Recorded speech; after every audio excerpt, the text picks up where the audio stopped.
Hi, everybody. This is Steve, the Wellness Warrior. Today, we are going to talk about one of the most, or one of the very controversial topics of cholesterol.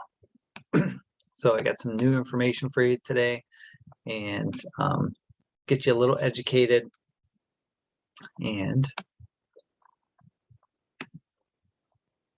just so you are a more informed person when you go to the doctor, because that's the important part, right? Have an educated conversation with your doctor. All right, so here we go.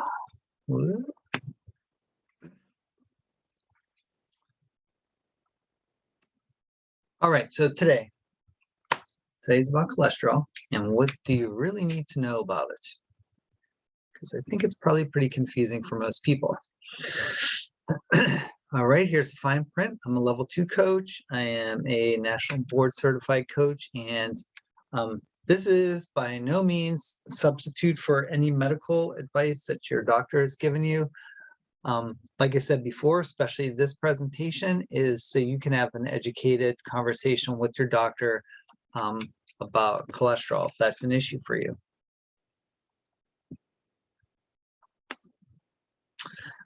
All right, so this is probably my favorite picture of myself. I don't really like pictures of myself, but I do like this picture. Those glasses got lost in Oregon somewhere. But I'm also a race director, a primal health coach, nationally board certified health and wellness coach, and I am most interested in your health and happiness.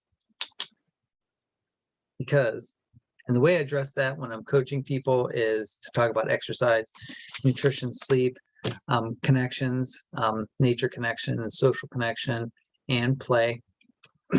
With interwoven into all that stuff, I like to talk about stress and happiness for each one of those things. Because there's definitely places that are stressful and things that give you great happiness in each one of those things, whether it be exercise, food, connections with people, or even play. All right, so this is my goal for you today. So first of all, like I said at the beginning, this is a very controversial topic for most doctors. I'm going to talk a lot about HDL and LDL, so you understand what those things are all about and what really to look for, and to try to explain this to you in a way that makes sense, that you could also explain it, and for you to see that pretty much for 99.9% of people, doctors are giving us the wrong test for cholesterol. Talk a little bit about triglycerides, APOB, which is a transportation or thing that goes along with cholesterol, what tests you really should have, how to change your numbers, and most importantly, how to talk to your doctor about cholesterol. All right, so why is cholesterol good? Cholesterol does so many different things. You need it to insulate your neurons, which are basically your nerve cells. Every single one of your cells has a cell membrane that has cholesterol that's integrated, and fats that are integrated into that cell membrane. A lot of your immune response functions are cholesterol driven. Metabolizing fat-soluble vitamins, A, D, E, K, all those things need to be transported throughout your body, and they are fat soluble. So you need fats in order to get those to the places that they need to go. Synthesizing vitamin D. It's kind of important, right? We need to change that vitamin D from one form to another form, and cholesterol helps it do that. Producing bile. Unless you do not have a gallbladder, you are producing bile, and cholesterol is a main component of that. A lot of hormones are cholesterol based. Cholesterol helps to bind toxins in the body. So if you have things floating around, it'll help latch onto those things. And keep in mind, that your liver is more than capable of making 800 milligrams or more of cholesterol a day from fat, sugar, and protein. All right, so your body's already making that much. And, generally, and we're going to talk about this a lot later on in the presentation, but the foods that you eat aren't usually generally enough to make too much of a difference as far as you actually eating cholesterol. So eating cholesterol is not going to give you high cholesterol. All right, but it is a fat, so it can't travel alone through the bloodstream, so it needs a carrier in order to do that. All right, so at any given time, you have about 35 grams of cholesterol in your body. And even if you eat a high cholesterol, high saturated fat diet, you can probably only get about 1 gram in. So that is a very small portion of the overall cholesterol that you have, and overall saturated fat that you have. And then dietary cholesterol and saturated fat are not very easily absorbed into the system. So at most, only about 20% of that gets absorbed into your bloodstream. So, eating those particular things are not going to give you high cholesterol, and we'll talk more about what is going to give you that. So what are some overarching things that could make you have high cholesterol? Maybe you just have a body imbalance. Hypothyroidism is one way that you could have higher cholesterol numbers.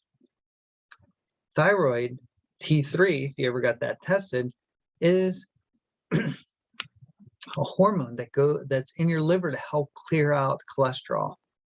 All right, so to have a healthy thyroid, if you don't have a healthy thyroid, then that could lead to elevated cholesterol levels.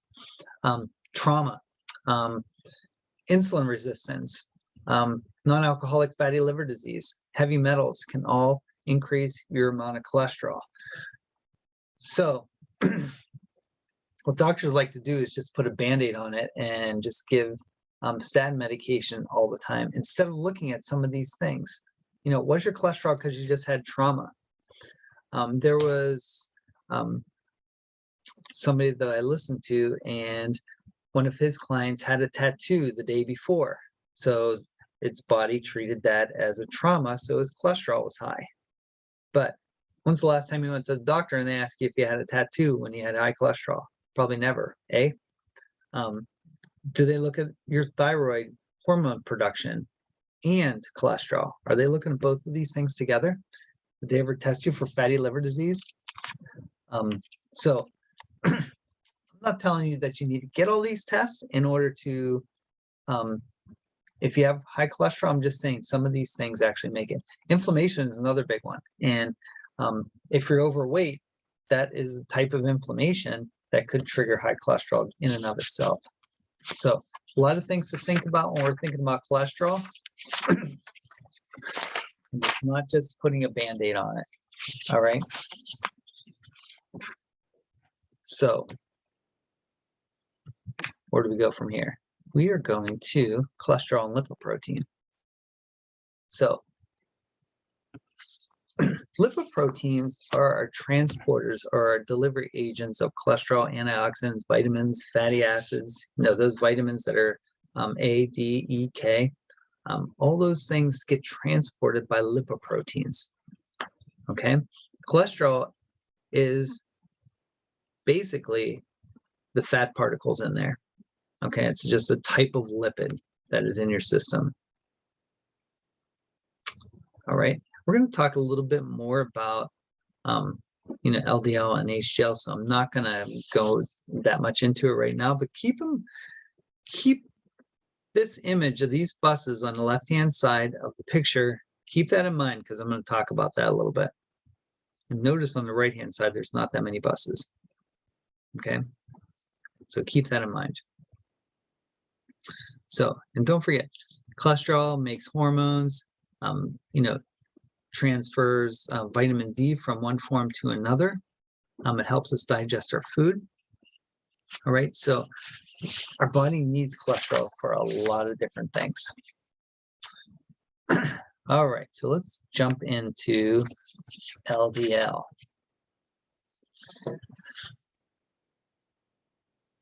All right, so conventional wisdom says, get this as low as possible. And if it's non-existent, that's the best. So from what I've already explained in the previous few slides, we know that we need these low density lipoproteins to move things around.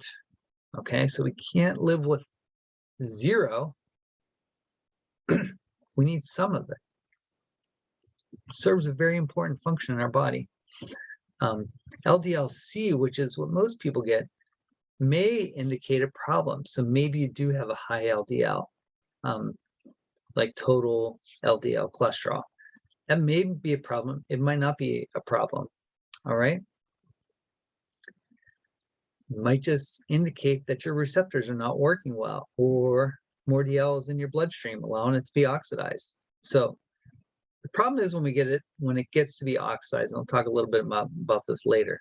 Once those LDLs become oxidized, then that's when they become sticky enough to stick to the artery walls. And I'll talk a little bit more about that in a minute. Okay, so here we go. There's a traffic jam. You can see there's a lot of cars out there. There's one bus and a bunch of motorcycles, right? Okay, we're going to get to that in a second. But first of all, I want to talk a little bit about the difference about LDL-C and LDL-P. So LDL-C is your overall cholesterol number. So total LDL cholesterol. So think of that, if you look at this highway, as the number of passengers that are there. Okay, so you can see in this picture, there's a lot of passengers, right? And some of them are one passenger for one vehicle, right? In the bus, there's a lot of passengers in there, right? So let's say there's 1,000 people in that picture. All right, we can't see them all, but let's pretend like they're in there. Okay, so that's what LDL-C is, the number of passengers. So this is what you're going to get in a standard lipid panel. So LDL-P, P stands for particle size. So think of this as the size of the vehicles. So we have 1,000 people, all right? And you can see that with these 1,000 people, this artery, so to speak, road, is jammed, right? It's probably got some little sticky ones in it too, right? If we think about the picture before, maybe we have 1,000 people on 10 buses. You think it's going to be as jammed as it is right now? Probably not, right? It's probably going to move a lot slower. So if we have big particle size, so think of that as big enough where it's not going to really stick to the sides. It's just going to bounce off. All right. The smaller ones, especially the really small ones, if those get oxidized, then they get stuck to the side of your arteries. And that's when there's a problem. So there's two different tests that your doctor could order. One's from LabCorp, NMR, and the other one's from Cardio, or from Quest, which is Cardio IQ, which actually looks at the particle sizes that or the vehicles that are transporting this cholesterol around. There's two different types of patterns. So there's pattern A, pattern B. Pattern A means you have more buses, a little less or less cars, and a lot less motorcycles. If we have pattern B, we have a lot of motorcycles, medium amount of cars, and hardly any buses. Okay, so hopefully that analogy kind of sticks in there. So,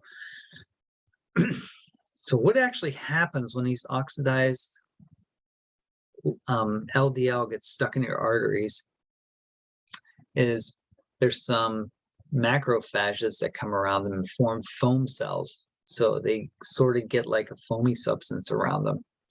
All right. Then the smooth muscle wants to really cover them over with tissue.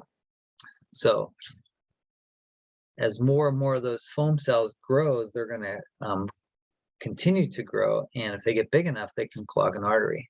Or worse yet, if they break off, then that's when you can have a major cardiac event happen, right? That's when those plaques break off.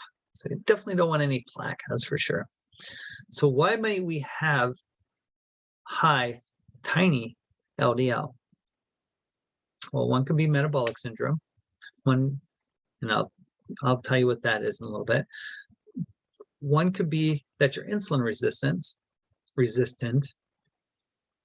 And one could be that you just have a lot of LDLP. So remember I said it's better to have a lot of bigger ones, less small ones, and then less little tiny ones.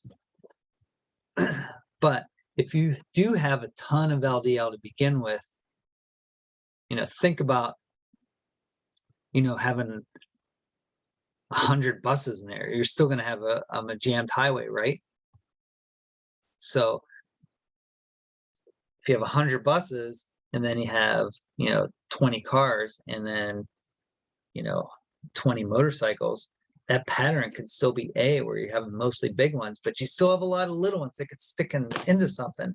So it's important to find out what the root cause, why is this happening for some people? So before we go on to that, I want to talk about what metabolic syndrome is. So metabolic syndrome, in order to have metabolic syndrome, you need to have 3 of these 5 things. All right. Then you definitely are classified as metabolic syndrome. The first one is increased blood pressure. So if your blood pressure is over 130, over 85, then that would be number 1.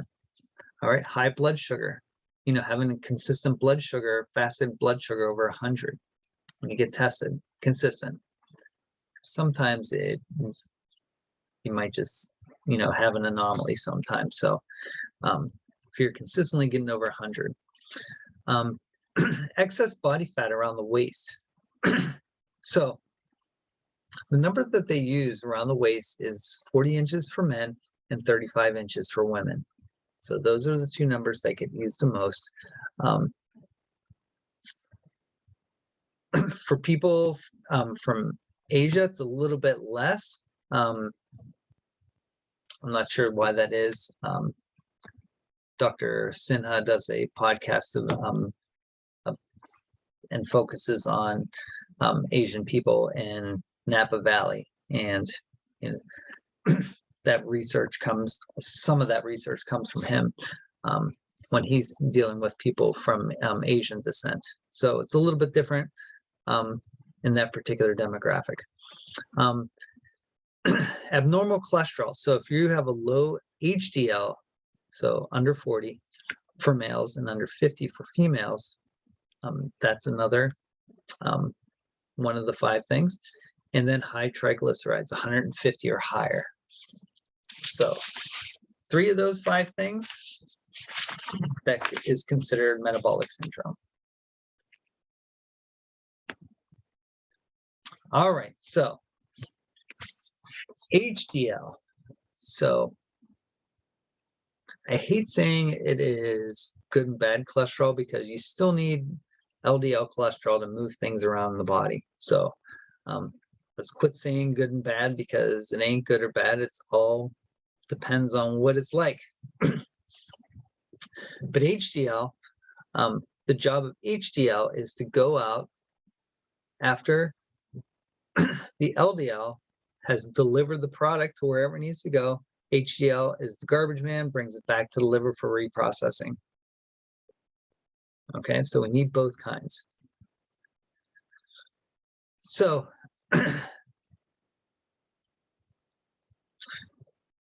keep in mind that 50% of the people that come to the hospital that have cardiac events have normal HDL and LDL numbers. All right, overall cholesterol, LDL and HDL. Okay, so that's why we really can't use those as a very clear marker of cardiovascular risk. We need to look at these other things as well. Part of that's the thyroid hormone, like I mentioned. Part of it's looking at the particle size, like I talked about. So all of these things need to be looked at together in order to, figure out your risk. All right. So there's definitely ranges for HDL as well. So some people will say that you want your HDL to be as high as you can, but think about it. Our roads are only so big, right? And if we have a lot of LDL in there, or LDL, we're going to need HDL to bring it back, right? But if that HDL is too high, that's got to be an indicator of something else. If we need so much HDL over, a specific range, there must be too much for the right amount of HDL to do. So there must be other things going on. So we really can't say, oh, my HDL is super high, so I don't have to worry about it. Well, there's got to be something else going on to make it that high. So there's a lot of things to think about with cholesterol. It's not as easy as it's been portrayed to be. All right. So triglycerides are the next thing that are usually show up on a lipid panel. So this is a type of fat, and these fats are called lipids. The body creates these triglycerides when you have too many calories or too much sugar. All right, it's going to store that energy. I mean, past 300 years ago, food wasn't all over the place. So there was times so that we didn't have sufficient amount of food in order for us to be able to just eat and use our energy. So we are genetically designed that if we have too many calories, eat too much sugar, it's going to be stored. All right. And think about it. If you only ate what's off the land, there's only sugar on the land at certain times during the year, right? When fruit's available. It's not available all the time. So the putting on the winter fat thing is a thing because in the upcoming winter, food was going to be a lot more scarce. So if it was going to be more scarce, you had to store some fat so you can make it through, so you can use that fat in the winter. We don't use our fat in the winter anymore. We just sit around watching TV and, being putzes on the couch and watching Netflix. So that fat never gets mobilized. So it's important to get those mobilized and keep track of these numbers, because they can easily, get way out of hand. Generally, the optimal range is about 50 to 100.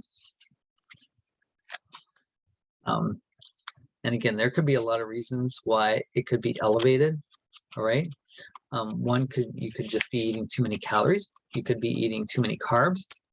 You could not be doing enough exercise. You could be insulin resistant, or maybe you just didn't fast right before you took the test. So it's always a good thing for your doctor to ask you is, were you fasted when you took the test? Because if you just had a big slab of butter, that's going to knock up your triglycerides a little bit. All right. Or maybe a lot bit in that, for a little while before it goes back down to normal. So it's important that you follow strict rules when you're getting these things taken. Otherwise, you're just really wasting your money, because it's not going to give you good results. So generally speaking, about 8 hours of fast is good enough with just water. Okay. ApoB. All right. So here's our cholesterol wrapped up. Our phospholipids are around, and ApoB is that transportation agent. ApoB is a good indicator of how much LDL you have, but it's also attached to VLDL, which we need to figure out some other way to find that out. So that's for another day. And then IDL, intermediate density lipoproteins. Okay, so This is a good indication because there's pretty much one ApoB per LDL. So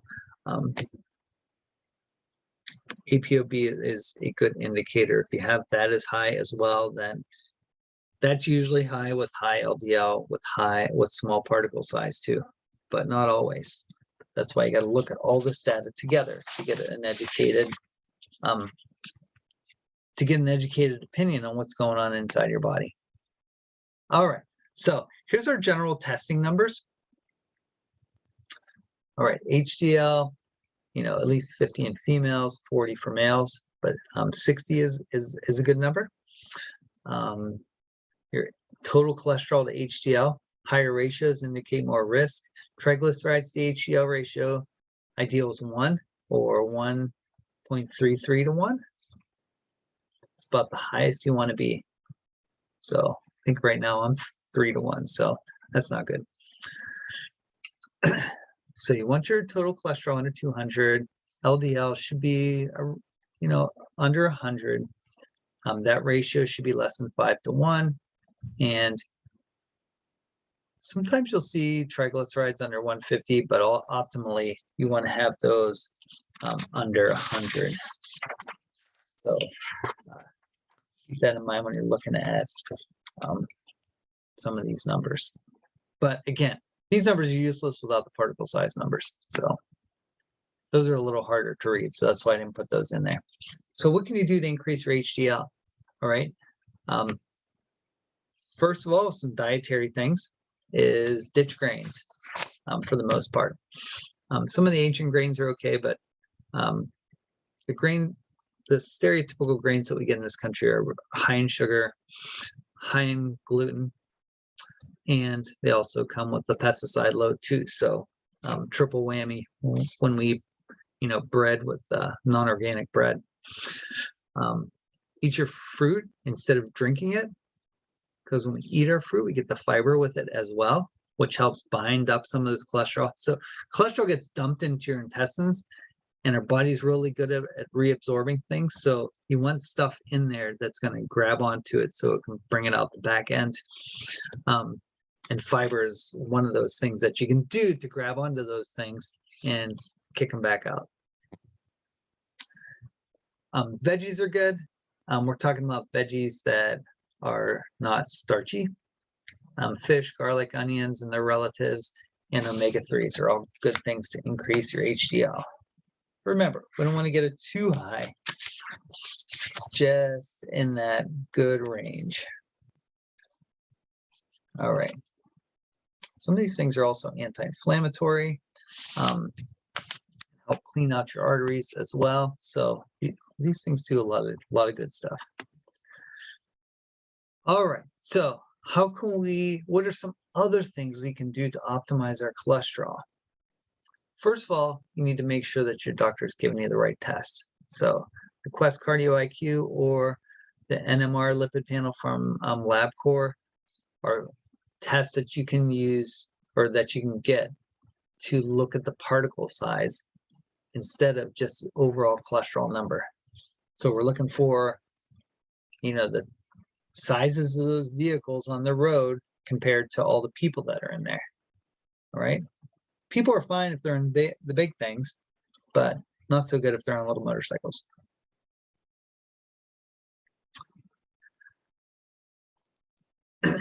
If that triglyceride and HDL ratio is over 2, then a really good test to get is a glucose insulin challenge test or an insulin response test.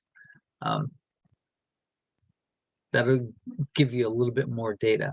HbA1c greater than 5.5, then you might have metabolic syndrome.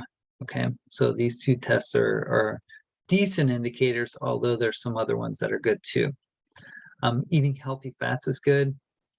Avocados are super good because not only do they have healthy fats, but they have a ton of fiber in them to help bind to those cholesterols that are getting pushed into your intestines.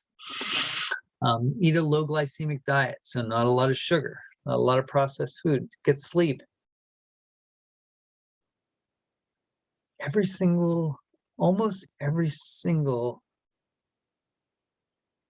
societal disease that I've ever talked about, sleep is a component of optimizing your health. Sleep is a way to optimize your health. So getting good quality sleep is super important. And there's also some supplements that can help that too, but that is definitely for a different day. So what foods drive these numbers up? So you guessed it, it's all the same. I'm a broken record. Processed foods, processed meats, fried food, baked goods, most grains, sweets. I didn't put industrialized oils on there, vegetable oils, but those are also on there too. Some of these things are easy to break if you just give yourself a chance to get off of them and keep them out of the house. That's the trick, right? So omega-3s are an anti-inflammatory too. So if you remember me talking about earlier that there are some things that cause inflammation, and eating anti-inflammatory foods and antioxidant foods helps bring that down. So that's our smash fish, our sardines, mackerels, anchovies, salmon, and herring, shrimp, oysters, chia seeds, hemp seeds, flax seeds, walnuts, even seaweed and algae. I got a cup of algae sitting right here. I've been eating about 6 of them a day. So they're a good source of fiber, chlorophyll, and they're also the one that I have here also is a binder too. So it binds to some heavy metals and some cholesterol too. All right, so the big question that some people have when I go through this process with them is, should I stop my meds? Like I said at the top of the show, that is not something for me to decide whether you're going to stop your meds or not. But all this information that I gave you in this presentation is so you can have an intelligent conversation with your doctor about it. All right, I know I talk to people every day that they're on statins and their cholesterol's been good for 5 years, and they never had a conversation with their doctor. Oh, can I stop taking the statin? They're going to say no, but if you dig deeper into some of those tests and start convincing them that, maybe it's a good idea. Because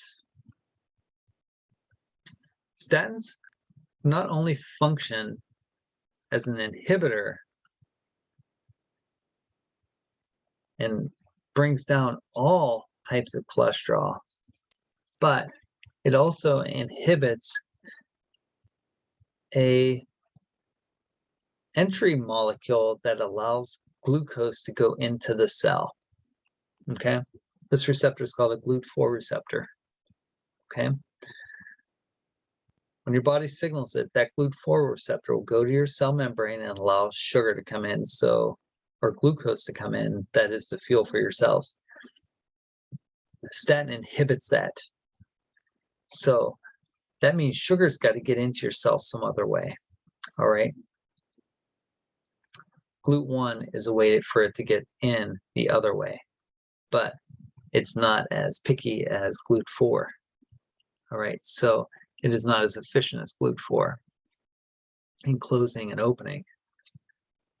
So when we inhibit that, statins also, as a side product, decrease your amount of CoQ-A that you have in your body that is heart protective, so our body can't make that as well.